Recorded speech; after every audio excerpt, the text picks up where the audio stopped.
নিরাময়ের ঐক্যতান শিরোনামে ঢাকার অলিয়ান্স ফ্রান্সিসে চলছে বাদ্যযন্ত্র প্রদর্শনী। ঐতিহ্যবাহী সব বাদ্যযন্ত্রের পাশাপাশি প্রদর্শনীতে স্থান পেয়েছে শিল্পী জাকির হোসেনের তৈরি বৈচিত্র্যময় সব বাদ্যযন্ত্র।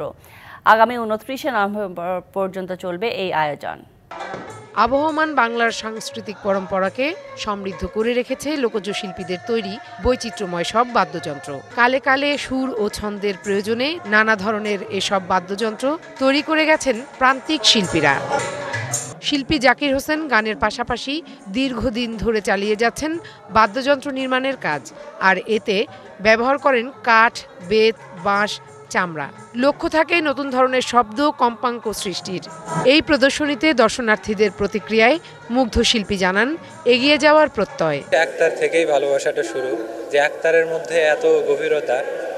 বাকি তারগুলো যে এমন একদিন কবিতা লিখেছিলাম যে একতারা করলো দেশান্তরী, দুতারায় আসি কোন ফ্যারে যে পড়ি, এরকম একটা ব্যাপার। তো সে ফ্যারে পড়ে আছি একরকম, যে স্বাদ মিটছে না আসলে। যেমন তার বেড়েই যাচ্ছে, শরদের মতো অতগুলো তার হচ্ছে না, বা রাবাবের মতো অতগুলো তার হচ্ছে না, কিন্তু আমাদের দোতারা স্বরাজের মধ্যেই। নগদের সর্বোচ্চ বার 167 টাকা রিচার্জে পাবেন 1 লাখ টাকা পুরস্কার। আরও আছে প্রতি সপ্তাহে পুরস্কার ও ক্যাশব্যাক। যে কম্বিনেশনগুলো করা যায়, এগুলো প্রত্যেকটা যন্ত্র এক একটা কম্বিনেশন। এই আয়োজনে ঐতিহ্যবাহী সব বাদ্যযন্ত্র দেখার পাশাপাশি প্রতিদিন লোকসঙ্গীতের সুরধারায় অবগাহনের সুযোগ পাচ্ছেন দর্শনার্থীরা।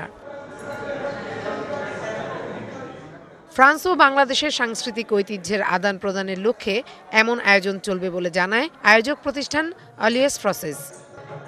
Farhana Juthi, DBC news, Dhaka.